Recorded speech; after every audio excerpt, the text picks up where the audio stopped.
Right now on NBC 26 at 6, a snowy New Year's Day in northeast Wisconsin. Many people having fun in the snow, others forced to shovel out. Plus, the slick and slippery roads affecting some people's plans to celebrate the new year. And then, no stopping this celebration. Hundreds of people join the annual Polar Plunge in Jacksonport. Good evening, thanks for joining us, and Happy New Year. I'm Matt Jarko. John and Stacy are off. Well, our New Year's Eve storm brought the most snow we've seen across the region this winter. Out in Oshkosh, they got the brunt of it with over 7 inches in spots, and here in Green Bay, we got about 4.5 inches. Tonight, NBC 26's Eric Krest shares how Wisconsinites are dealing with our first major storm. Eric? Matt, this morning, many folks who were forced to take to the roads were reminded about what winter driving is supposed to be like. But all too many more took advantage of what this snow has to offer. Now in Green Bay, many folks utilized our fresh batch of snow to go sledding on their day off with their kids. But for many, before getting to their favorite hill, they had to deal with shoveling and, of course, driving to their destination in this slippery weather. Now, weather that topped off today in the high 20s, perfect weather for many for getting active outside. We're actually enjoying this one for the first time this year. We just went and bought new sleds, so we're giving it a whirl. I think it's pretty cool because now people have the opportunity to sled.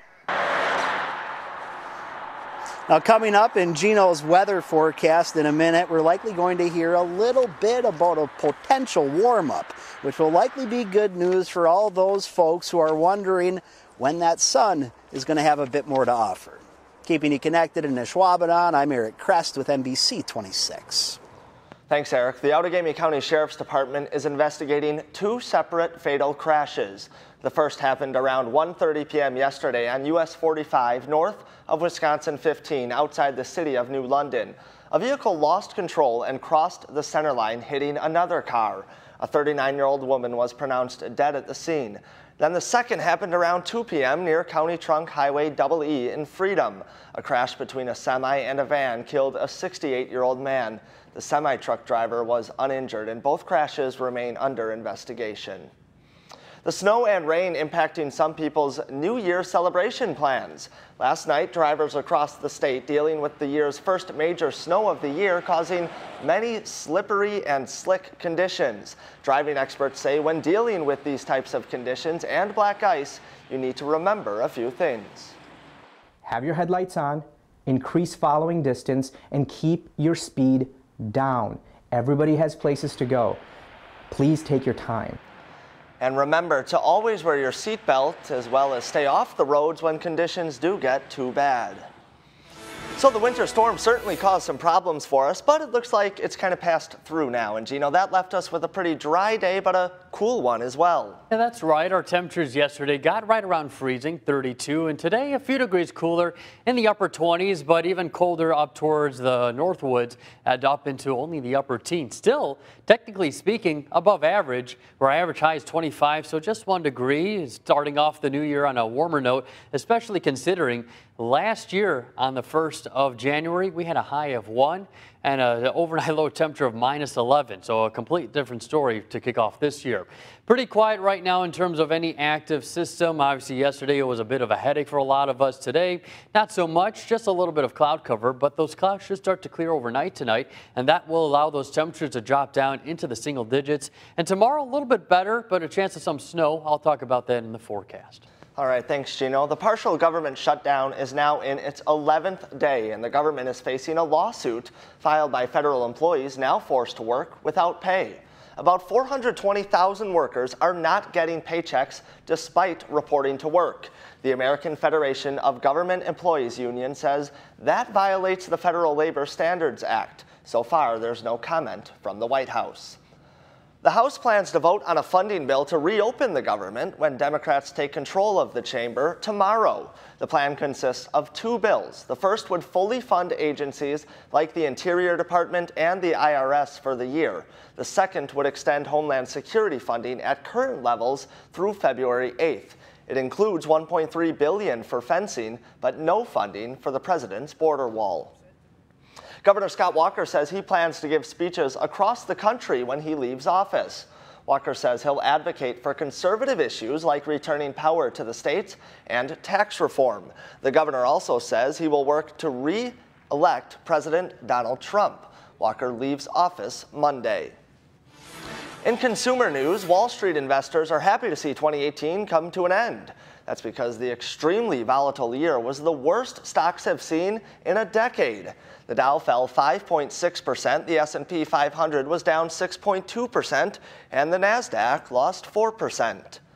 However, gas prices are expected to hit a 3-year low on this first day of the new year. According to AAA, nearly 20% of states are enjoying prices below $2 a gallon. That's the lowest start to the new year since 2016. Retail averages are expected to continue on a downward trend into the new year as the demand decreases after the busy holiday travel season. When it comes to food prices in 2019, it's a mixed bag.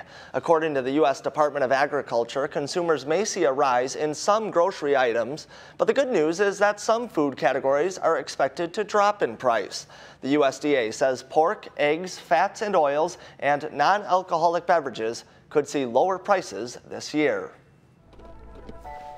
To Project Drive Sober now, our mission at NBC 26 to reduce drunk driving here in Wisconsin. Tonight, we continue a story we brought you last week, but a story that began more than a year ago when 2 people were killed in a drunk driving crash in Outagamie County. Tonight, we talk with family members about the court case and why this tragedy led them to advocacy. I mean, we can do better. I want to be proud of the state I live in, and this is one thing that I'm not proud of regarding our state. Coming up tonight at 10, we'll have more from this family as we continue our Project Drive Sober series, our mission to reduce drunk driving here in Wisconsin. But it's not just drunk driving we're following. In Milwaukee County, the sheriff's saying cases of drugged driving have doubled in recent years. Now, there's no breathalyzer for drugged driving, but state troopers and many others in law enforcement are specially trained to detect drivers under the influence of drugs. And they put that training to the test last night. More officers are trained to recognize it, whereas before we may have stopped somebody that was impaired by drugs versus alcohol, we may not have recognized the signs of it the way we do now. At NBC 26, we encourage you to be a part of this conversation and the solution.